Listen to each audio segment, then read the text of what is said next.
እለት ስለ ጠቅላይ ሚኒስትሩ ዶክተር አብይ አህመድ ሊሞቱ የተዘጋጁ እልፍ ወዳጆች አሉ። ኢትዮጵያ ከኤርትራ ያጣችው እጅግ በጣም ብዙ ነገር ነው። ሺህ ጠላቶች ቢኖሩትም እልፍ ወዳጆች ያሉት መሪ ነው ጠቅላይ ሚኒስትር ዶክተር አብይ አህመድ። ኢሳያስ ተለምኖ እምቢ ያለውን ተገዶ ለኢትዮጵያ ይሰጣል።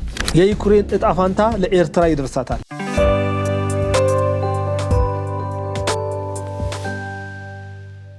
ሰላም ውድ ተመልካቾቻችን፣ የፖለቲካዊ ሂስ የተሰኘው ፕሮግራማችን ነው። በዛሬ ፕሮግራማችን ላይ አንዳንድ ቪዲዮዎችና ፎቶዎችን እንዲሁም ጽሁፎችን አምጥተን በነዛ ጉዳይ ላይ እንነጋገራለን። ቀጥታ ወደ ፕሮግራሙ ነው የምናልፈው። በካሬ 81 ሺህ ብር ብቻ በሜክሲኮ አፍሪካ ህብረት አጠገብ በሚገኘው ሳይታችን አባይ ሆምስ ይዞላችሁ ቀርበዋል። ባለ 1 መኝታ በ631 ሺህ ብር፣ ባለ 2 መኝታ በ1 ሚሊዮን ብር፣ ባለ 3 መኝታ በ1.2 ሚሊዮን ብር በ10% ቅድመ ክፍያ ከፍለው ቀሪውን በረጅም ጊዜ አከፋፈል እንዲሁም የንግድ ሱቆችን ከ3 ሚሊዮን ብር ጠቅላላ ክፍያ ጀምሮ አቅርበንላችኋል። ልብ ይበሉ፣ ይህን ቪዲዮ አይተው ለሚመጡ 10 ደንበኞች ብቻ የዚህ ታላቅ ቅናሽ ተጠቃሚ ይሆናሉ። ለበለጠ መረጃ ይደውሉ። አባይ ሆምስ።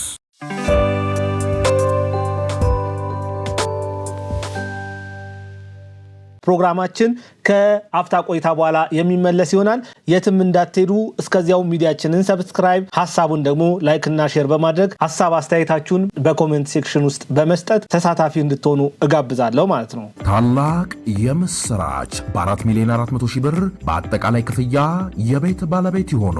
ሜሬት ፕሮፐርቲስ በሪል ስቴት ዘርፍ እንዲሁም በኮንስትራክሽን 2 አስርት ዓመታትን ያስቆጠረው ድርጅታችን አሁን ደግሞ ሰፊ ሙያዊ ክህሎት ተላብሶ የፖስቴንሽን ኮንስትራክሽን ቴክኖሎጂ ተጠቅሞ በውባ ፒያሳ ዘመናዊ መኖሪያ አፓርትመንት ቤቶችን በተመጣጣኝ ዋጋ አቅርበንሎታል። አራዳ ፓርክና ወዳጅነት ፓርክ ከፊትና በስተጀርባ ያደመቁት የውብ መንደራችን 2 ቤዝመንት ያለው እስከ 4ኛ ወለል ደረጃውን የጠበቀ ሞል እንዲሁም ባልተለመደ መልኩ 5ኛና 6ኛ ተጨማሪ የመኪና ማቆሚያ ሆኖ ያገለግላል። ለደንበኞች ጥራትና ምቾት የሚተጋው ድርጅታችን ሜሪትስ ፕሮፐርቲ በዚህ መንደር መዋኛ ገንዳ፣ ጂምናዚየም፣ ደረጃውን የጠበቁ ሰፋፊ ሊፍቶች፣ ምቹና በቂ የመኪና ማቆሚያ ቦታዎች፣ ዘመናዊ የደረቅ ቆሻሻ ማስወገጃ፣ አውቶማቲክ ጄኔሬተር የተገጠመለት የከርሰ ምድር ውሃና ለተለያዩ አገልግሎቶች የሚውሉ ሰገነት አካቷል። ከባለ 1 እስከ ባለ 3 መኝታ ቤቶችን በ10% ቅድመ ክፍያ ከ441 ሺህ ብር ጀምሮ የቤት ባለቤት ይሆኑ።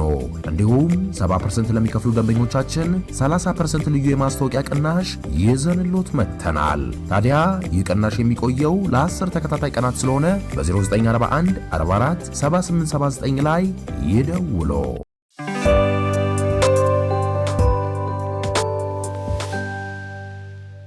ቀጥታ ወደ ፕሮግራማችን ስናልፍ ኤርትራን ባግዳድ እናደርጋታለን። አሰብን ጨብጠን መዳረሻችን ቀይ ባህር ይሆናል። የጥንቷ ገናናዋ ዓለምን ታስተዳድር የነበረችውን የአባቶቻችንን ኢትዮጵያ እንመልሳለን። ይህ የቅርብ ጊዜ ታሪክ ይሆናል። እመኑኝ፣ በቅርብ ጊዜ ወደ ትናንትናው ማንነታችን፣ ወደ ገናናው ታሪካችን እንመለሳለን። ኢትዮጵያ በሆነ አጋጣሚ እንደ ገናናነቷ ማደር ተስኗት ታሪኳ ሁሉ ተዘንግቶ ሮጠን የቀደምናቸው ጥለውን ሄደው ቆመን ቀርተን ነበር። አሁን ላይ ኢትዮጵያን የሚመሩ መሪዎቻችን ያቺን የጥንቷን ኢትዮጵያ ወደ ገናናነቷ ታሪኳ ለመመለስ እጅግ በጣም እለት እየለፉ የሚገኙበት ወቅት ነው። ኢትዮጵያ በቅርብ ጊዜ ወደ መጀመሪያ ወደ ትልቅነቷ ትመለሳለች። ልብ ብላችሁ አዳምጡኝ። የእውነቴን ነው የምናገረው። ይህ የቅርብ ጊዜ ታሪክ ይሆናል። ላለፉት 5 ዓመታት በብዙ ለምነናል። ኢሳያስን ከመጠን በላይ ተለማምጠናል። ይሁን እንጂ በየትኛውም መልኩ አብሮ ማደግን የማይፈልገው ኢሳያስ አፈወርቂ ነገሩን በመልካም ሊረዳ አልፈለገም። አሁን ሁሉም ነገር አልቋል። ኢትዮጵያ የሚያስፈልጋትን ሁሉ ልታገኝ ተቃርባለች። ይሄ ውሸት አይደለም። የምነግራችሁ ሐሰት አይደለም። የምነግራችሁ ተረት አይደለም። ሪያሊቲውን ነው የምነግራችሁ። እየሆነ ያለውን ነገር ነው የምነግራችሁ።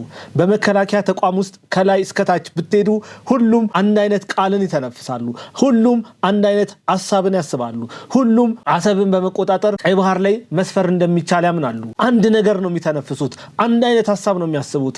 መከላከያ ተቋም ላይ ስትሄዱ ማለት ነው። መሰረታዊ ኮርስ ከሚወስዱ ወታደሮች አንስቶ እስከ ኢታማዦር ሹሙ ድረስ አንድ አይነት ነገር ነው የሚተነፍሱት።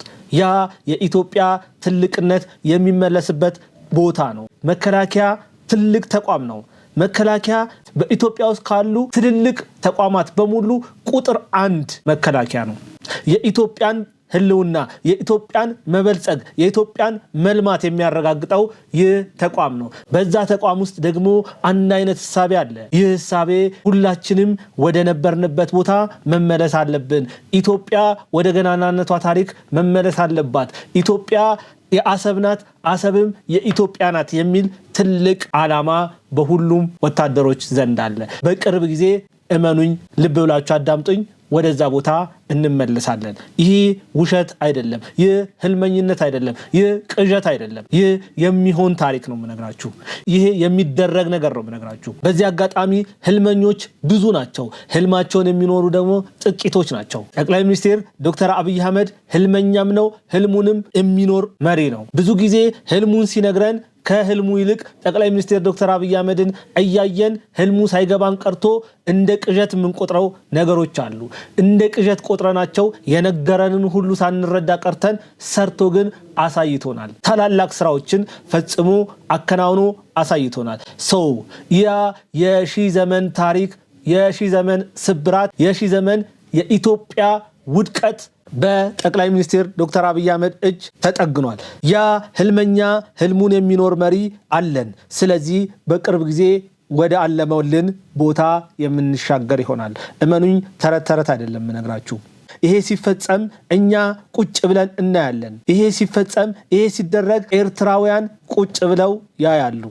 ምንም ማድረግ አይችሉም። ያ ቦታ በህጋዊ ደረጃ የኢትዮጵያ ቦታ ነው። ላለፉት 34 ዓመታት በስህተት በማይሆን መልኩ እዛ መገኘት የማይገባበት ቦታ ሆኖ ተገኝቷል። ግን ያ ይስተካከላል። ያንን ለማድረግ ታላቁ መከላከያ ሰራዊት ቆርጦ ተነስቷል። በባሌም ይሁን በቦሌ ወደ አሰብ እንመለሳለን። ይህ የኔ ንግግር አይደለም። ይህ የኔ ሐሳብ አይደለም። ታላቁን ተቋም የሚመሩት ፊልድ ማርሻል ብርሃኑ ጁላ የተናገሩት ንግግር ነው። ኢሳያስ የሰውነት ባህሪውን ትቶታል። ኢሳያስ ሰው ሆኖ ቢፈጠርም ግርድናን መርጦ ለአልሲሲ ሲላላክ፣ ለአልሲሲ ሲያጎበድድ ነው የሚኖረው። ስለዚህ አልሲሲ ደግሞ የኢትዮጵያ ቀንደኛ ጠላት ነው። ኢትዮጵያ ወደ ቀይ ባህር እንድትወጣ፣ ኢትዮጵያ የአባይን ወንዝ እንድትጠቀም አይፈልግም አልሲሲ። የዚህ አሽከር የሆነው ኢሳያስ አፈወርቂ ላለፉት 5 ዓመታት ቢለመንም እምቢ ብሏል። አልፈልግም ብሏል። አብሬ ለማደግ ዝግጁ አይደለሁም ብሏል። ኢትዮጵያ ያላትን ሰጥታ አሰብን ልውሰድ ስትልም እምቢ ብሏል። በሰጥቶ መቀበል መርህ ለመኖር ፍላጎት የለውም ሰው። ይሄ ኢሳያስ አፈወርቂ የአልሲሲ ገረድ ስለሆነ ነው። ሰው ሲፈጠር ባሪያ ለመሆን አልተፈጠረም። ሰው ሲፈጠር ተላላኪ ለመሆን፣ ለማኝ ለመሆን አልተፈጠረም። ኢሳያስ ግን ያንን መርጧል። ምርጫው ያ ነው። ለማኝ መሆን፣ ተላላኪ መሆን የኢሳያስ ምርጫ ነው። ኢትዮጵያ ደግሞ ለማኙን ለመነችው። ክብር አልገባውም። ምክንያቱም ክብር ኖሮት አያውቅም። ሲላላክና ሲለምን ነው የኖረው። ኢትዮጵያ ይህንን ሲላላክና ሲለምን የቆየውን መሪ አክብራ እባክህ አብረን እንደግ፣ ኤርትራውያን የኛ የኢትዮጵያውያን ወንድሞች ናቸው፣ አብረን ከፍ እንበል፣ አብረን እንሻገር፣ አብረን እንደግ ተብሎ ቢለመንም ኤርትራን ወደ ሲኦልነት የመለሰው፣ ኤርትራን ወደ 100 ዓመታት ወደ ኋላ የመለሰው ኢሳያስ አፈወርቂ የኢትዮጵያን ልመና ንቋል። ኢትዮጵያን መስማት አልፈለገም። ከኢትዮጵያ ይልቅ ግብፅን መርጧል። ስለዚህ ኢትዮጵያ መሄድ በሚገባት ልክ ሄዳ ማድረግ የሚገባትን ሁሉ አድርጋ ለምና ያጣችውን ተለምና የምትወስድበት ጊዜ ቅርብ ነው። ይሄ እውነት ነው የምነግራችሁ። ይሄ ህልመኝነት አይደለም። ይሄ ቅዠት አይደለም። ይሄ የሚሆን የሚደረግ የሚፈጸም ትክክለኛ ተግባር ነው። ኢሳያስ ተለምኖ እምቢ ያለውን ተገዶ ለኢትዮጵያ ይሰጣል። ኢሳያስ አፈወርቂ በቀጠናው ላይ ያልገባበት ጦርነት የለም።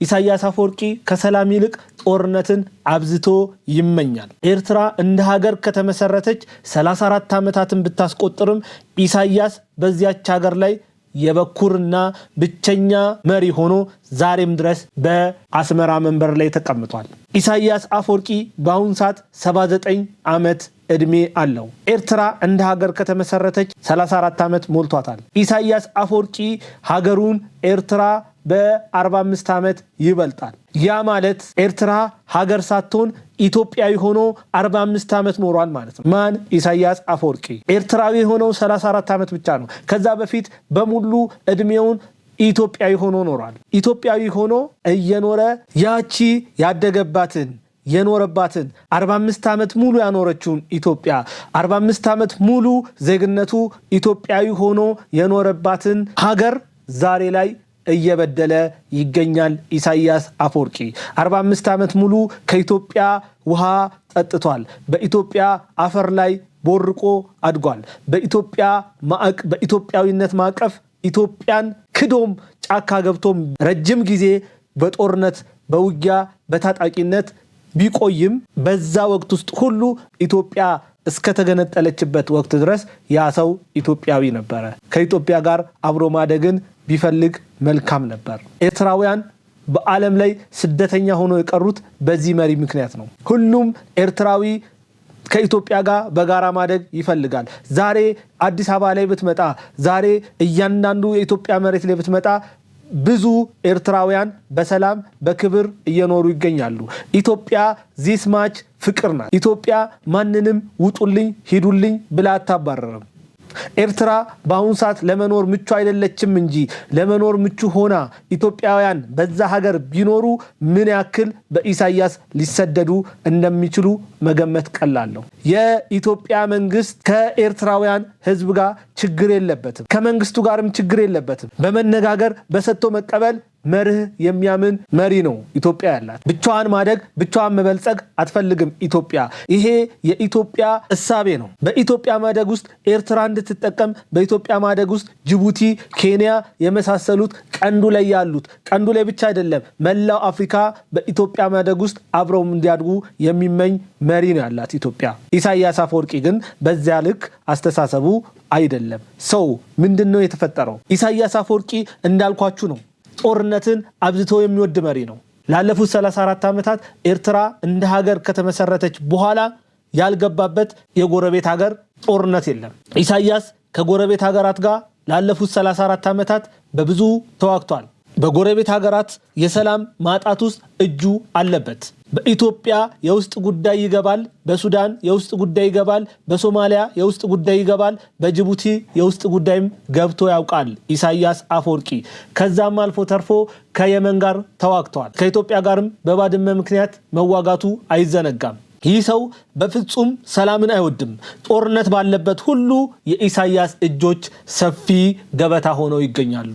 ኤርትራውያን ስደተኛ ከማድረጉም በተጨማሪ ለከፈሉት ሀገራት በሙሉ ወታደሮቹን የሚልክ ሰው ነው ይህ ኢሳያስ አፈወርቂ።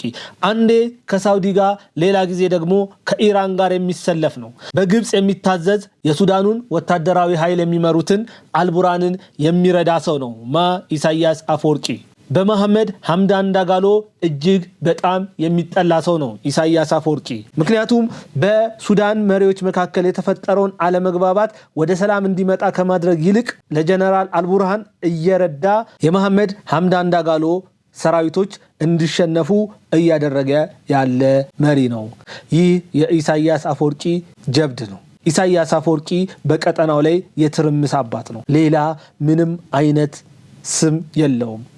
እረፍት የሚባል ነገርን አያውቅም። አሁንም በኢትዮጵያ የውስጥ ጉዳይ ውስጥ ገብቶ ህዋትንና ፋኖን ይረዳል። በኢትዮጵያ ብቻ አይደለም፣ በየትኛውም ሀገር ውስጥ የሚገኙ ተቃዋሚዎች በሀገራቸው ያለው መንግስት ላይ ሲያምፁ መደበቂያቸው ኤርትራ ናት። በኢሳያስ አፈወርቂ የተነሳ ኤርትራ የአማጽያን መደበቂያ፣ የአሸባሪዎች መፈልፈያ ሀገር ሆናለች።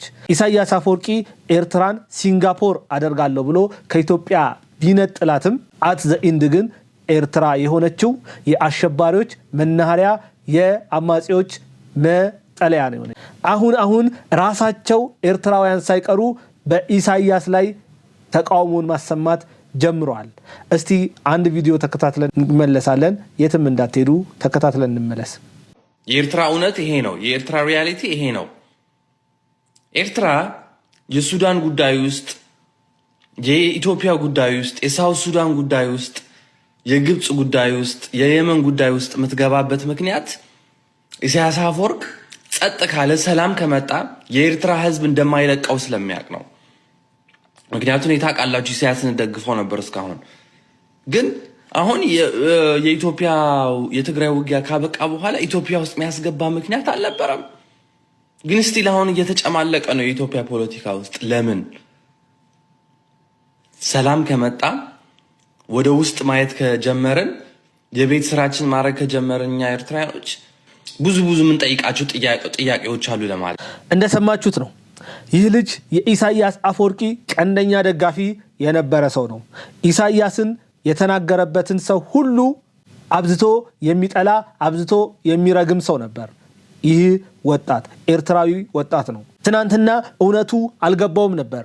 ብዙ ኢትዮጵያውያን ስለ ኢሳያስ አፈወርቂ አውጥተው ሲናገሩ ለኢሳያስ ዲፌንስ በማድረግ የሚታወቅ ሰው ነው ይህ ወጣት ማለት ነው። ዛሬ ግን አይኖቹ ተከፍተዋል። የኢሳያስን ተንኮል በሚገባ ተረድቷል። ኢሳያስ ለኤርትራውያን ብቻ ሳይሆን ለቀንዱ ሀገራት ጭምር ጠላት መሆኑ ገብቶታል። ሁሉም ሰው አይኑ ሲበራ ማስተዋል ሲጀምር ከውጭ ወደ ውስጥ መመልከት ሲጀምር የኢሳያስን የጦርነት ሱስ በደንብ በሚገባ ይረዳል። ኢሳያስ አፈወርቂ ማለት የአሸባሪዎች ንጉሰ ነገስት ነው። ኢሳያስ አፈወርቂ በእነዚህ አሸባሪዎች የሚቀናበት ሰው ነው። በናቅፋ ተራራ ብዙ ሺህ ኢትዮጵያውያን ስለ ምድራቸው ራሳቸውን ከፍለዋል። በአስመራ እልፍ ኢትዮጵያውያን ሞተው ተቀብረዋል። በከረን በሰና እንዲሁም በሌሎች የኤርትራ ከተሞች ዛሬም ድረስ ያልተነሱ ሚሊዮን አጥንቶች አሉ። ያች ሀገር ለኢትዮጵያ ከሰጠችው ጥቅም እኩል የወሰደችው ብዙ ግባቶች አሉ፣ ዛሬም ድረስ ያልተመለሱ፣ ዛሬም ድረስ የኢትዮጵያ ያልሆኑ። የሚገርማችሁ ኃይለ ሥላሴ ኢትዮጵያን በሚያስተዳድሩበት ወቅት በአሰብ የነዳጅ ማጣሪያ ገንብተው ነበር። ኢትዮጵያ እኮ ዛሬ አይደለም ነዳጅን ስትፈልግ የኖረችው፣ እልፍ ጊዜ ነዳጅን ስትፈልግ ቆይታለች። ፈልጋ ነዳጁ እስኪገኝ ድረስ ግን ድፍድፍ ነዳጆችን በመግዛት ለማጣራት ከፍተኛ ፍላጎት ነበራት። ያንንም አስመልክቶ በአሰብ ወደብ ላይ የነዳጅ ማጣሪያ ኢትዮጵያ ገንብታ ነበር። ያንን የነዳጅ ማጣሪያ የገነባችበት ገንዘብ ዛሬም ድረስ ኤርትራ ለኢትዮጵያ አልመለሰችም። የአሰብን ወደብ ለመርከቦች ምቹ እንዲሆን አድርገው አፄ ኃይለ ሥላሴ አስገንብተዋል። ያም የኢትዮጵያ አንጡር ሀብት የፈሰሰበት ነው። ያ ገንዘብ ለኢትዮጵያ አልተመለሰም። በአጋጣሚ በጠላቶች እጅ ኢትዮጵያ በምትወድቅበት ሰዓት በአሰብ የነበሩ መርከቦቻችን ወደ ጅቡቲና ወደ የመን እንዲሄዱ ነው የተደረጉት በቀድሞ ጠቅላይ ሚኒስትር መለስ ዜናዊና በኢሳያስ ፍቅር የተነሳ ማለት ነው። ኢትዮጵያ ከኤርትራ ያጣችው እጅግ በጣም ብዙ ነገር ነው። ኤርትራ ደግሞ በተቃራኒው ከኢትዮጵያ የተጠቀመችው እልፍ ነገር። ይሁን እንጂ ኤርትራ በኢትዮጵያ የተጠቀመችው መዓት ነገር ነው። ኢትዮጵያ ለኤርትራ ያልገነባችው ነገር የለም። በኤርትራ ያለው ብቸኛ ዩኒቨርሲቲ ኢትዮጵያ የገነባችው ዩኒቨርሲቲ ነው። ኢሳያስ አፈወርቂ ዩኒቨርሲቲውን ዘግቶ ወደ ጦር ካምፕነት ቀየረው እንጂ አስመራ ላይ ትልቅ ዩኒቨርሲቲ ኢትዮጵያ ገንብታለች። ብዙ ነገሮች ኢትዮጵያ በኤርትራ ከተማ ላይ ብዙ ነገሮችን አድርጋ ነበረ። የኔ ከተማ ነው የኔ ቦታ ነው ብላ ስላሰበች ማለት ነው። ስለዚህ ሁለት ሀገር ከሆኑ በኋላ ከተለያዩ በኋላ ኢትዮጵያ ማግኘት የሚገባትን በፍጹም አላገኘችም። የሚገርማችሁ እነዚህ ሁለቱ ሴረኞች ኢትዮጵያዊ ያልሆኑ ስለ ኢትዮጵያ ደንታ ያልነበራቸው ኢትዮጵያን ለመምራት ግን በሆነ አጋጣሚ እድል ያገኙ የእናት ጡት ነካሾች አማካኝነት ኤርትራ ከእናት ሀገሯ ኢትዮጵያ ተነጥላ በቤልዜቡሉ ሻቢያ እጅ ላይ ትገኛለች። ቤልዜቡሉ ሻቢያ ኤርትራንም አልጠቀመም፣ ኢትዮጵያንም አልጠቀመም። ሁለቱንም ሀገራት ይዞ ወደ ታች ወደ መቀመቅ መውረድ ነው የሚፈልገው። ኢሳያስ አፈወርቂ መላላክን አብዝቶ የሚወድ ጦርነትን አብዝቶ የሚመኝ በጦርነት ውስጥ መኖርን የሚወድ መሪ ነው። ኢሳያስ ልቡን የተራራ ያክል አግዝፎ ራሱን ከሰማያት በላይ ኮፍሶ ኢትዮጵያን እንጨብጣታለን እያለ እንደ ጎልያድ እየደነፋ ይገኛል። ይሄ ባዶ ፉከራ ነው። ይሄ የኢሳያስ ፉከራ የትም የሚያደርስ ፉከራ አይደለም። የኢሳያስ ጋሻ ጃግሬዎችም ይህንኑ ድንፋታ ቀጥለዋል። አቶ የማነ ገብረ መስቀል የኤርትራ የማስታወቂያ ሚኒስቴር ናቸው። በተለያየ ጊዜ በኢትዮጵያ ላይ እንደደነፉ አሉ። በተደጋጋሚ የለመዱትን አንድ ሴራ ነው የሚያወሩት። ዘላለም ዓለማቸውን ከሴራ ውጪ አያውቁም።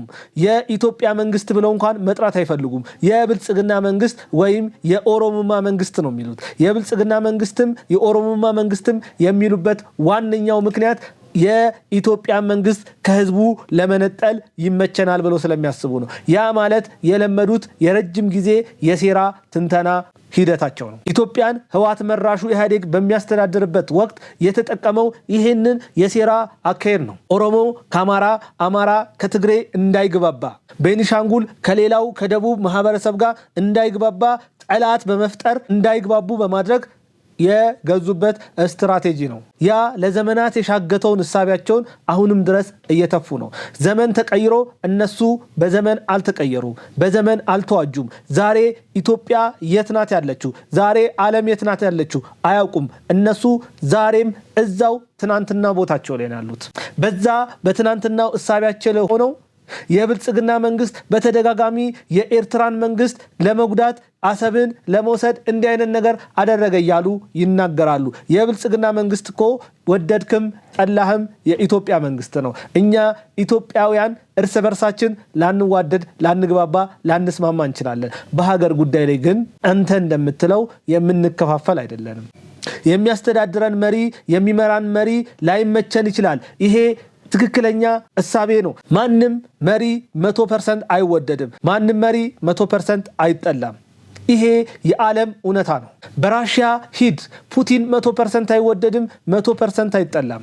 አሜሪካን ሂድ፣ ትራምፕ 100% አይወደድም፣ 100% አይጠላም። ሌሎችም ታላላቅ ሀገሮችን ማንሳት ትችላለህ። እነዛ መሪዎች 100% አይወደዱም፣ 100% አይጠሉም። ምንም ብታደርግለት ሰው እኩል አይወድም። ስለዚህ እኛ ኢትዮጵያውያን መሪያችንን እንወዳለን፣ መሪያችንን እንጠላለን። ልክ እንደ ማንኛውም ዓለም ማለት ነው። ይሄ ያለና የሚኖር ሀቅ ነው። የሰው ልጅ ባህሪ ነው። የሰው ልጅ አምላኩን እንኳን እኩል አይወድም፣ እኩል አይወድም። ኢየሱስ ክርስቶስ እኮ ምድር ላይ ሲመላለስ የተቀበለው ነበር፣ ያልተቀበለው አለ። ዛሬም ድረስ ኢየሱስ ክርስቶስን የሚወድ የሚከተል አለ፣ የማይወድ የማይከተል አለ። ዛሬም ድረስ አላህን የሚከተል አለ፣ የማይከተል አለ። የሰው ልጅ የራሱ የሆነ ሐሳብ ያለው፣ አምላኩ ላይ እንኳን የተለያየ ሐሳብ ያለው። ስለዚህ ሰዎች ናቸው የሚመሩን። መሪዎቻችንን ላንወድ፣ ልንጠላ፣ ልናፈቅር፣ ልንወዳቸው እንችላለን። ያ ማለት ግን በኢትዮጵያዊነታችን እንደራደራለን ማለት አይደለም። ጠላት የመጣ ግን መሪያችንን አይደለም የምናየው፣ ሀገራችንን ነው የምናየው። ይህንን በደንብ ሊገባችሁ ይገባል። ይሄ የኦሮሞማ መንግስት፣ የብልጽግና መንግስት እየተባለ በለመዳችሁት ሴራ መንግስትንና የኢትዮጵያን ሕዝብ ለመነጠል የምትሞክሩት ስራ የትም አያደርስም። የተወሰነ መንገድ ሊወስዳችሁ ይችላል። አሁን ግን ማህበረሰቡ እየነቃ ነው። ትናንትና ያልነቃው ያልተረዳው ትንሽ እናንተ በሴራ ስለበለጣችሁት ነው። ዛሬ ግን ሴራችሁን በሚገባ ተረድቷል። ከናንተ 10 እና 15 እጥፍ የተራመደ ትውልድ ነው ያለው። ስለዚህ ዛትማች እናንተ በምታስቡት ልክ መንግስትን የሚጠላ ማህበረሰብ የለም። ሌላ በኢትዮጵያ የኤርትራ ኤምባሲ ስራ አስኪያጅ የሆኑት አቶ ብንያም በርሄ በየዕለቱ የኢትዮጵያን ታሪክ በመግደፍ ይታወቃሉ። በየዕለቱ ኢትዮጵያን በዓለም አደባባይ በመክሰስ ይታወቃሉ። ኢትዮጵያ እንደ ሀገር ከተመሰረተች የባህር በር ኖሯት አያውቅም ሲሉ ታሪኳን የውሸት ታሪክ ፈጥረው የውሸት ትርክት ፈጥረው ማሳመን ይፈልጋሉ። እነዚህ ሰዎች ጅላቸው ምላችሁ ለዚህ ነው። ከትናንትና ጋር ተጣብቀው ያሉ ሰዎች ናቸው። ሰው እኮ ትውልድ እኮ ነቅቷል። ማን እንዲያምናችሁ ነው? ኢትዮጵያ በታሪኳ ወደብ ኖሯት አያውቅም ስትሉ ማን እንዲያምናችሁ ነው? ይሄ እኮ የ30 ምናምን ዓመት ታሪክ ነው። 30 ምናምን ዓመት እኮ ኢትዮጵያ ከተመሰረተች እኮ 4000 5000 ዘመናት ነው። የ4000 እና 5000 ዘመን እኮ ኢትዮጵያ ታላቅ ነበረች። ቀይ ባህር በሙሉ የኢትዮጵያ ባህር ነበረ። የሀበሻ ባህር ነበር የሚባለው። ይሄ ውሸት አይደለም። ታሪክን ወደ ኋላ መለስ ብለን ማየት እንችላለን። ሀበሻ የሚባለው ደግሞ የኢትዮጵያ ምድር ነው። ስለዚህ ኢትዮጵያ ከባህር ከተነጠለችም ያለፉት 34 ዓመት ነው የተነጠለችው። እሱንም ኢትዮጵያን በማይወዱ ጭራቆች እጅ ላይ ስለወደቀች ነው። ያ ደግሞ ይስተካከላል። ለዛ ደግሞ ተነስተናል። ለዛ ደግሞ መራመድ ጀምረናል። ጥቂት ነው የሚቀረን። አይናችሁ እያየ ጆሮአችሁ እየሰማ ቁጭ ብላችሁ ምንም ማድረግ በማትችሉበት ሁኔታ ውስጥ አሰብን እንቆጣጠራለን። ያ የቅርብ ጊዜ ታሪክ ነው። ይሄ ቅዠት አይደለም። ይሄ እውነት ነው።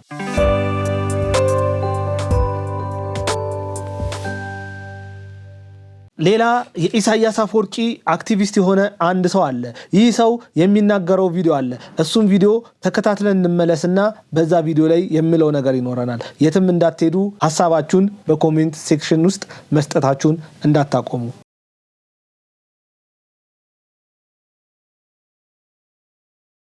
ነገሩ ጌታዋን የተማመነች በግ ላቷን ውጭ ታሳድራለች እንደሚባለው አይነት ነገር ነው። ይህ ሰው የቀጠረችውን ግብጽ ተማምኖ ከመጠን በላይ ልቡን አሳብጦ ራሱን የጎልያድ ያክል አግዝፎ በኢትዮጵያ ላይ እየተዘባበተ ይገኛል። ይህ ሰው እያለ ያለው ነገር ኢትዮጵያ ኤርትራን ትወጋለች የሚለውን አስቂኝ ሐሳብ ተውት ይላል። ምን አይነት ድፍረት ኖሯት ነው ኢትዮጵያ ኤርትራን የምትወጋው? ኢትዮጵያ ይህንን ማድረግ አትችልም። ይልቅ ይላል። ይልቅ አንድ ነገር ጠይቁ። ኤርትራ እና ኢትዮጵያ ወደ ጦርነት ከገቡ ኤርትራ ኢትዮጵያን በህይወት ታስተርፋታለች ወይ ብላችሁ ጠይቁ። ይህንን ሲል ይናገራል። ይህ ሰው እብሪተኛ ነው።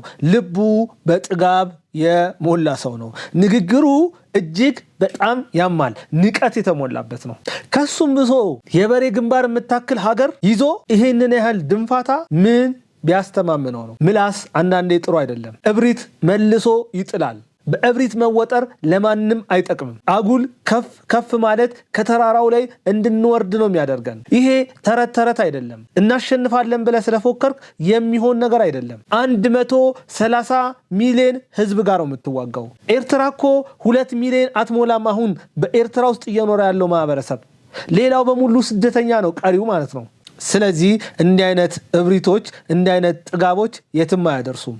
ነገሩን በልክ ማድረግ፣ ኳስ በመሬት ማድረግ መልካም ነው። ይህ ሰው ሌላ የተናገረው ንግግር በአሁኑ ሰዓት እኛ ኤርትራውያን አንድ ወንድ እና አንድ ሴት እስኪቀር ድረስ የሚዋጉ ወጣቶችን አፍርተናል፣ ማንንም አንፈራም ሲል ደንፍቷል። ይህንን ነው የተናገረው። እውነት ነው። ለነገሩ ይሄ ሰው ቢደነፋም አይፈረድበትም። ምክንያቱም እሱ አይዋጋም። እሱ ምላስ ብቻ ነው ያለው።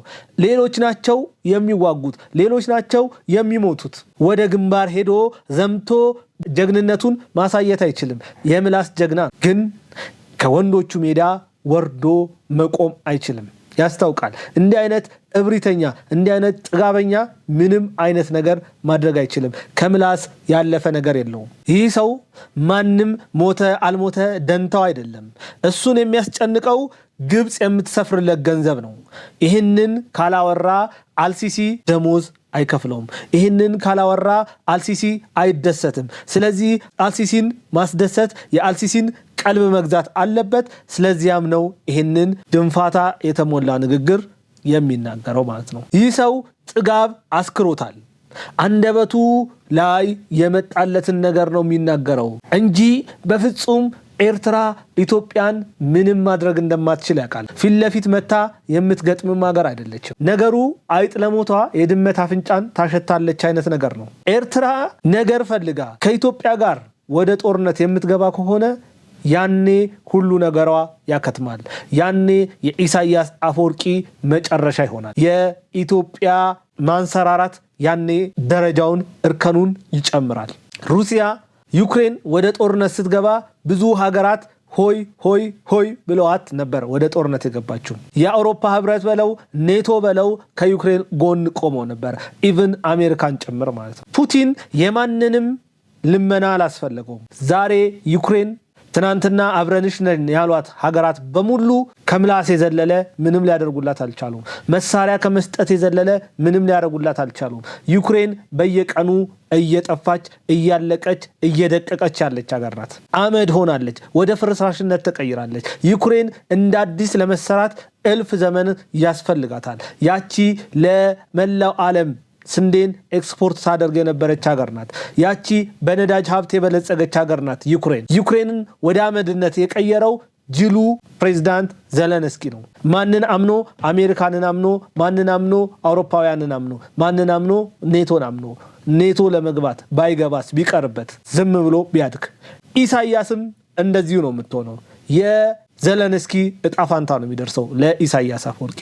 የግብፅ ሆይሆይታ፣ የግብፅ በለው ሂድ ተግባ እንዲያደርግ የሚለው ድንፋታ የትም አያደርሰም። ግብፅን ሰምተ በኢትዮጵያ ላይ የምትሄደው እርምጃ የትም አያደርስም። አት ዘ ኤንድ የዩክሬን እጣ ፋንታ ለኤርትራ ይደርሳታል። እመኑኝ፣ ኤርትራ ደፍራ ወደ ጦርነት የምትገባ ከሆነ መሳቂያ መሳለቂያ የምትሆነው።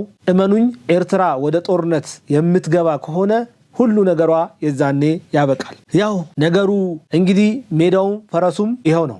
መግባትና መሞከር ይቻላል፣ ግን የኤርትራ መጨረሻ ከዩክሬን የተሻለ አይሆንም። ይህንን በደንብ ማስተዋል ይገባል። ኢሳያስ በዘመን የጃጀ ነው። ሁሉንም የአፍሪካ መሪዎች ሸውዷል። ያልሸወደው፣ ያላታለለው፣ ያላጭበረበረው ፕሬዝዳንትም ሆነ ጠቅላይ ሚኒስትር የለም። ኢሳያስ አፈወርቂ ህዋቶችን በሚገባ ተጠቅሞባቸዋል። ህዋቶች እስኪነቁ ድረስ ከኢትዮጵያ ወርቅ፣ ቡና፣ የተለያዩ ማዕድናትን ይወስድ ነበረ። እንደ ሀገር ኤርትራ ሀገር ከሆነች በኋላ ማለት ነው። ይሄ ውሸት አይደለም። በደንብ ማየት እንችላለን። የኢትዮጵያን ወርቆች፣ የኢትዮጵያን ቡና፣ የኢትዮጵያ ሌሎች ማዕድናትን ኤርትራውያን በሚገባ ይጠቀሙ ነበር። መቼ? በጠቅላይ ሚኒስትር መለስ ዜናዊ ስርዓት ጊዜ ማለት ነው። ህዋቶችን በሚገባ ሸውዷል። ኢሳያስ መሸወድ ያልቻለው አንድ ሰው ቢኖር ጠቅላይ ሚኒስትር ዶክተር አብይ አህመድን ብቻ ነው። ጠቅላይ ሚኒስትር ዶክተር አብይ አህመድን ሊጠቀምበት ፈልጎ ነበር። አብቹ ግን ምርጥ ያራዳ ልጅ ናት። ሁሉ ነገር የገባት ናት። በደንብ የሚያስተውል ሰው ነው። አብቹ የፍቅር ሐይቅ የሆነ ሰው ነው። ኢሳያስ ጭንቅላት ላይ በሚገባ ነው የተጫወተበት። ሻዕቢያ የቆመረውን ቁማር ኢትዮጵያ እንድትበላ በማድረግ ጠቅላይ ሚኒስትር ዶክተር አብይ አህመድ እጅግ ትልቅ ሚና ተጫውቷል። ኢሳያስ በአብይ እንደተሸነፈ በማንም አልተሸነፈም። ዛሬም ድረስ ኢሳያስ አብይን ሲያየው ሽንፈቱ ህመም ሆኖ ውስጡን እየበላው ይገኛል። ቁስሉ አዲስ ሆኖ እየመረቀዘበት ይገኛል። ኢሳያስ አፈወርቂ በጠቅላይ ሚኒስትር ዶክተር አብይ አህመድ የተሸነፈውን ያህል በማንም መሪ አልተሸነፈም። ጠቅላይ ሚኒስትር ዶክተር አብይ አህመድ እጅግ አርቆ አስተዋይ የሆነ መሪ ነው። እኛ ይመስለናል፣ እኛ አይገባንም እንጂ እጅግ በጣም የማስተዋልን ጥበብ የተላበሰ መሪ ነው። መቼ ምን ማድረግ እንዳለበት የሚያውቅ መሪ ነው። ከሰዎች ጋር ምን ያክል መጓዝ እንዳለበት ጠንቅቆ የሚረዳ መሪ ነው ጠቅላይ ሚኒስትር ዶክተር አብይ አህመድ። የሰዎችን አመጣጥ አስቀድሞ የሚገነዘብ መሪ ነው። የሰዎችን አመጣጥ አስቀድሞ የሚገነዘብ መሪ ነው። ኢሳያስ አብይ ለዘረጋው የሰላም እጅ የይሁንታ ምላሽ የሰጠው የእውነት ከኢትዮጵያ ጋር እርቅ ፈልጎ አልነበረም። የእውነት ከኢትዮጵያ ጋር በሰላም ለመኖር ፈልጎ አልነበረም። ማድረግ የሚፈልገው ነገር ነበር። ያንን ደግሞ ጠቅላይ ሚኒስትር ዶክተር አብይ አህመድ ነቃ። ያውቃላ፣ ብልጥ ነው። በደንብ የተማረ ሰው ነው። የሚያስተውል ሰው ነው። ትልልቅ ተቋማትን የመራ ሰው ነው። የደህንነት ሰው ነው። በደንብ በሚገባ የሰዎች አመጣጥን ያውቃልና ኢሳያስ አፈወርቂ በሰላም ሰበብ ወደ ኢትዮጵያ በመዝለቅ ለመዝረፍና ሀገሪቱን ለማተራመስ ነበረ እቅዱ። ያ እቅድ ግን እንዳይሰራ አደረገው ጠቅላይ ሚኒስትር ዶክተር አብይ አህመድ። ያኔ ነው ኢሳያስ የነቀለው። ያኔ ነው ኢሳያስ ያበደው። ነገሮች እንደማይሳካለት ሲገነዘብ የሚጠላቸውን ህዋቶች ለመርዳት ተነሳ። ጽምዶ ሲል ውህደትን ፈጥሮ የጠቅላይ ሚኒስትር ዶክተር አብይ አህመድ መንግስትን ለመጣል አሰፍስፎ ተነሳ። ሐቁ ይሄ ነው። እውነታው ይሄ ነው። ግን ኢሳያስ መቼም አይሳካለትም። ኢሳያስ ያልተረዳው ነገር ከጠቅላይ ሚኒስትር ዶክተር አብይ አህመድ ጋር መጋፋት ከግንብ ጋር የመጋፋት ያክል ከባድ እንደሆነ ዛሬም ድረስ ኢሳያስ አልተረዳም። ምክንያቱም ጠቅላይ ሚኒስትር ዶክተር አብይ አህመድ የሚሄድበት አካሄድ፣ የሚጓዝበት አጓጓዝ፣ የሚያስተውለው አስተውሎት ስትመለከተው በቀላሉ የሚሸነፍ አይነት ሰው አይደለም። ከቀላል ሰው ጋር አልተጋጨም። ጠቅላይ ሚኒስትር ዶክተር አብይ አህመድ አባመላ ነው። ለነገሮች መፍትሄ የሚያጣ መሪ አይደለም። ምን ማድረግ እንዳለበት በሚገባ የሚያውቅ ሰው ነው። ጠላቶቹን የሚለይበት ልዩ የሆነ የንስር አይን የንስር ምልከታ አለው። ጠቅላይ ሚኒስትር ዶክተር አብይ አህመድ ሀገሩን አብዝቶ የሚወድ መሪ ነው። ለኢሳያስ ትልቁ ፈተና የሆነው የጠቅላይ ሚኒስትር ዶክተር አብይ አህመድ ኢትዮጵያን አብዝቶ መውደድ ነው። እሱ እንደሚያውቃቸው የህወሓት መሪዎች አይደለም። ጠቅላይ ሚኒስትር ዶክተር አብይ አህመድ ሆዳም አይደለም።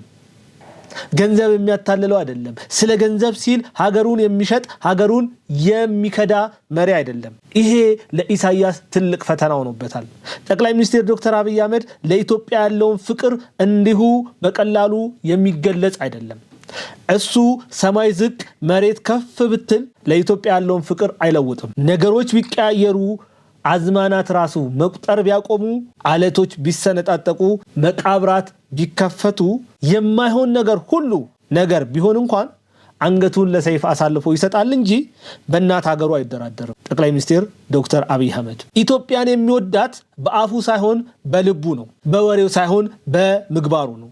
ይህ ሰው ምድር ብትገለባበጥ ፀሐይ ብርሃኗን መስጠት ብታቆም እንኳን ከዋክብት ረግፈው ጨረቃም ደም መስላ ከስፍራዋ ወርዳ የብስ ላይ ብትሆን እንኳን ጠቅላይ ሚኒስትር ዶክተር አብይ አህመድ ኢትዮጵያን አይረሳም፣ ኢትዮጵያን አይተውም። በልቡ ላይ ያተማትን ኢትዮጵያ ከውስጡ አውጥተ ልትፍቃት አትችልም። ጠቅላይ ሚኒስትር ዶክተር አብይ አህመድ መከራ በዝቶበት ዕለት ዕለት እየተገፋና እየተሰደበ በወረት ፍቅር ልባቸው በደነዘዘ ውሸታሞች 24 ሰዓት ስሙ ሲጠፋ ቢኖር እንኳን እሱ ግን በስራው እየተገለጠ እንደ ብርሃን እያበራ በጨለመው ልባቸው ላይ የብርሃን ፍንጣቂ እየሰጠ ትናንትና አይደለም ዛሬም ድረስ በጠላቶቹ ፊት በክብርና በሞገስ ቆሟል።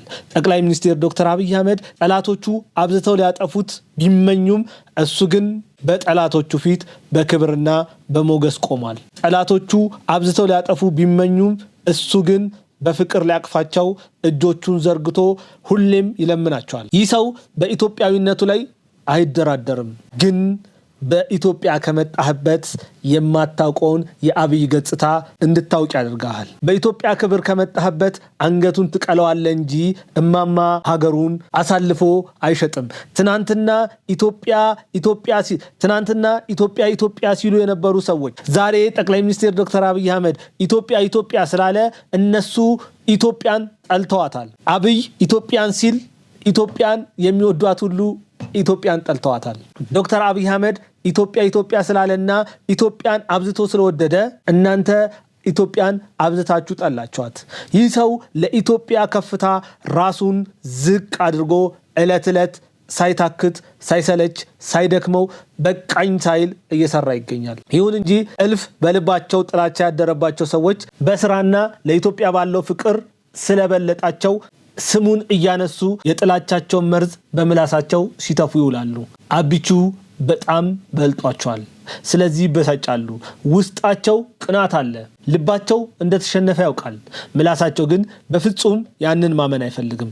ጠቅላይ ሚኒስትር ዶክተር አብይ አህመድን ስታየው ዝቅ ያለ የሚመስል ነገር ግን ከንስር በላይ በከፍታ የሚበር ታላቅ መሪ ነው። ጠቅላይ ሚኒስትር ዶክተር አብይ አህመድ እንደ ዘኪዮስ ነው። በጌታው የተወደደ ነው። በጌታው የታመነ ነው። ጌታው ወደ ቤቱ ይገባ ዘንድ የሚመኝለት አይነት ሰው ነው። ጌታው ወደ ቤቱ ገብቶ ከሚያዘጋጀው ማዕድ ሊበላ ሊቋደስ የሚፈልግለት አይነት ሰው ነው። ጠቅላይ ሚኒስትር ዶክተር አብይ አህመድ ልክ እንደ ኢያሱ ነው። ያቺ ማንም ያላያትን በአብይ አእምሮ ውስጥ ብቻ ያለችውን ኢትዮጵያ ማርና ወተት የምታፈሰውን ኢትዮጵያ የሚያወርሰን መሪ ነው። አብሮንም የሚወርሰን መሪ ነው። ጠቅላይ ሚኒስትር ዶክተር አብይ አህመድ ሺዎች በምላሳቸው ቢሰድቡትም እልፎች ደግሞ ምንም ሳይናገሩ የሚወዱት ሰዎች አሉ። ሺህ ጠላቶች ቢኖሩትም እልፍ ወዳጆች ያሉት መሪ ነው ጠቅላይ ሚኒስትር ዶክተር አብይ አህመድ። በብዙ ዝምታ ውስጥ ያሉ ዕለት ዕለት በስራው የሚማረኩ ዕለት ዕለት ስለ ጠቅላይ ሚኒስትር ዶክተር አብይ አህመድ ሊሞቱ የተዘጋጁ እልፍ ወዳጆች አሉት። ጥቂት የሚጮሁ ጠላቶች ቢኖሩም ማለት ነው። ያልተሰሙ የማይሰሙ እልፍ ድምጾች አሉ ጠቅላይ ሚኒስትር ዶክተር አብይ አህመድን የሚወዱ።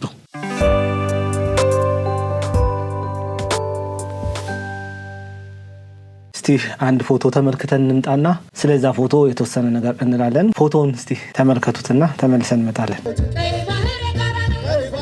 ደማችን ነው ቀይ ባህር ውሳችን ነው ለጥንትም ወደፊት ቀይ ባህር ደማችን ነው ታሪክ በማወቅ እንግዲህ እንዳያችሁት ነው። ይህ የምታዩት ፎቶ እጅግ በጣም ብዙ ነገር ይናገራል። ለሀገር መስራት ለኢትዮጵያ መቆም ምን ያክል ክብር እንደሚያስገኝ የምንማርበት ፎቶ ነው። በዛ ቦታ ላይ ቆሞ በክቡር ኢታማዦር ሹም ፊልድ ማርሻል ብርሃኑ ጁላ እጅ ለሀገር መልካም ስራ ሰርተሃል፣ ለዚህም ለሰራው ስራ ይሄ ሽልማት ይገባካል ተብሎ ስጦታ መቀበል ምን ያህል እንደሚያኮራ አስቡት። ኢትዮጵያ አንተን አክብረሃለች፣ ሞሽረሃለች፣ ሾመሃለች መባልን መቻልን ትልቅ ክብርን የሚያሳይ ፎቶ ነው ይህ ፎቶ ማለት። ይህንን ስሜት ለመረዳት ደሳለኝን መሆን ያስፈልጋል። ይህንን ስሜት ለመረዳት በዛ ቦታ ላይ ከክቡር ፊልድ ማርሻል ብርሃኑ ጁላ እጅ ያንን ሽልማት የተቀበሉ ሰዎችን መሆን ያስፈልጋል። እዛ ቦታ ላይ እስካልቆምን ድረስ ምን አይነት ስሜት እንደሚሰማቸው ለመረዳት እንቸገራለን። በዚህ አጋጣሚ ደሱ እንኳን ደስ አለህ ማለት ፈልጋለሁ። ለሰራኸው ታላቅ ስራ ሀገር አክብረሃለች፣ ሀገር ሞሽራካለች፣ ሀገር አደራ ጭምር ሰጥታለች። ይህ ሽልማት እንዲሁ ቀላል ሽልማት አይደለም። ከዚያ ውጪ አቶ ባረንቱ ገዳ የጅማት እንግዳዬ ነበሩ። እርሶንም እንኳን ደስ አሎት ማለት እፈልጋለሁ። በዛ ቦታ ላይ ከክቡር ፊልድ ማርሻል ብርሃኑ ጁላ እጅ የታላቁ የኢትዮጵያ መከላከያ ሰራዊት የክብር አባል ሆነዋል። እንኳን ደስ ያሎት ማለት እፈልጋለሁ። ይህ ለሀገር የበለጠ ለመስራት የሚያነሳሳ እድል ነውና በርቱ ማለት እፈልጋለሁ። የሀቅና ሳቅ ሚዲያ ውስጥ ከስፍራው በሚል ልዩ ፕሮግራም የምትታወቀው ጋዜጠኛ ቴዎድሮስ አያሌው እንኳን ደስ ያለ ለፍተካል፣ ይገባሃል፣ ሀገር ሌላ ተጨማሪ ተልእኮን ካንተ ትጠብቃለች፣ በርታ ማለት እወዳለሁ። የኢትዮጵያ ወታደር እንግዲህ በእሳት የተፈተነ ወርቅ ነው። በሚፍለቀለቅ ፍምና ረመጥ ውስጥ ሳይፈራ የሚራመድ ነው። በሚንበለበል የእሳት ዲን ውስጥ እየተጓዘ ከእናት ሀገሩ በፊት አንገቱን ለሰይፍ የሚሰጥ ነው የኢትዮጵያ ወታደር ማለት። የኢትዮጵያ ወታደር ጀግንነቱን አፍሪካውያን በኮንጎና በሶማሊያ ምክንያት ጠንቅቀው ያውቁታል። የኢትዮጵያን ወታደር ትልቅነት እስያውያን በደቡብ ኮሪያ ምክንያት በደንብ በሚገባ ያውቁታል፣ ይረዱታል። ዓለምና መላው አውሮፓውያን ደግሞ ዛሬም ድረስ በጣሊያን ምክንያት ዛሬም ድረስ በአድዋ ምክንያት የኢትዮጵያን ወታደር አይደፈሪነት በሚገባ ያውቁታል። ስለ ኢትዮጵያ ወታደር ለዓለም ማስረዳት አይጠበቅብንም። ስለ ኢትዮጵያ ወታደር ዓለም ምንም ሳንናገር በደንብ ያውቃል።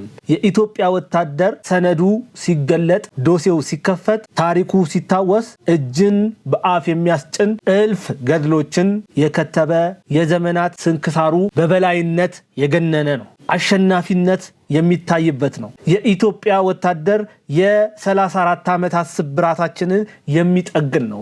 ቁስላችንን የሚያክም እንባችንን ለማበስ የተዘጋጀ ነው የኢትዮጵያ ወታደር።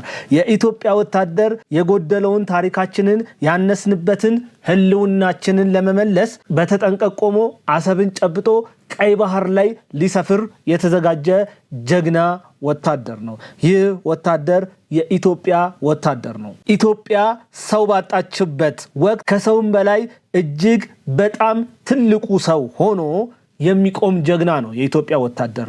ይህንን የወንዶች ቁና የአሸናፊዎች አሸናፊ የንጉሶች ሁሉ ንጉስ የሆነን ወታደር የሚያፈራውን ታላቅ ተቋም ከሚመሩት ፊልድ ማርሻል ብርሃኑ ጁላ እጅ መሸለም መቻል ምን ያክል እንደሚያኮራ፣ ምን ያክል እንደሚያስደስት፣ ልብን በሐሴት እንደሚሞላ፣ በጀግኖች ፊት ጀግና ሆኖ መቆም ምን አይነት ስሜት እንዳለው ለማወቅ እናንተን መሆን ቢያስፈልግም የተወሰነ ነገር ግን ይገባኛል። ለሁላችሁም ተሸላሚዎች እንዲሁም ቀሪ 4 የመከላከያ የክብር አባል ለሆናችሁ ሰዎች በሙሉ እንኳን ደስ ያላችሁ ማለት እወዳለሁ። ፕሮፌሰር ጌትነት አልማው እንኳን ደስ ያለ ማለት እወዳለሁ። ሌሎቻችሁም በአጠቃላይ ያንን ታላቅ ተቋም የምትመሩ ታላላቅ መኮንኖች፣ ታላላቅ ጀነራሎች፣ ታላላቅ ኃላፊዎች፣ ታላላቅ መሪዎች እቺ ሀገር ከናንተ ብዙ የምትፈልገው ነገር አለ። ያንን በሚገባ እያደረጋችሁ እንደሆነ እናምናለን። የተሻለም ለዚች ሀገር እንደምትሰሩ እናምናለን። ሀገር በአጋጣሚ ሳይሆን ሀገር በእናንተ እጅ ትልልቅ ብስራቶችን ትጠብቃለች። ያንን እንደምታደርጉ ሙሉ እምነት አለኝ። ለሁላችሁም ለተሸላሚዎችም ለሸላሚዎችም እንኳን ደስ ያላችሁ እያልኩኝ በዚህ አጋጣሚ እንኳን ለ118ኛው ዓመት የመከላከያ ክብረ በዓል አደረሳችሁ።